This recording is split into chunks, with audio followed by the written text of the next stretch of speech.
Tapos, up to date, I have this still thinking na, ba't ganun sa politika? People will only remember what you are accused of, but they will never even bothered na kung yung in-accuse sa'yo tatama o to mali. Kung ikukumpara nyo, pag-artista at politics, mas mahirap. Pag-artista ako, ang gusto ko.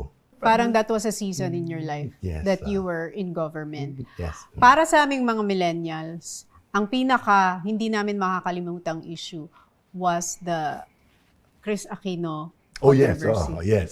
Grabe Sobra yun. yun. Ume-ere sa ABS, tapos nag-live feed din ng GMA. Tama. Ano nyo naman? Tama. Statement nyo naman. Tama. Yun yung time na lahat ng tao nakatutok sa TV. Anong nangyayari? Kasi may Kaya revelation nga. sa Channel 2. Tapos kayo naman.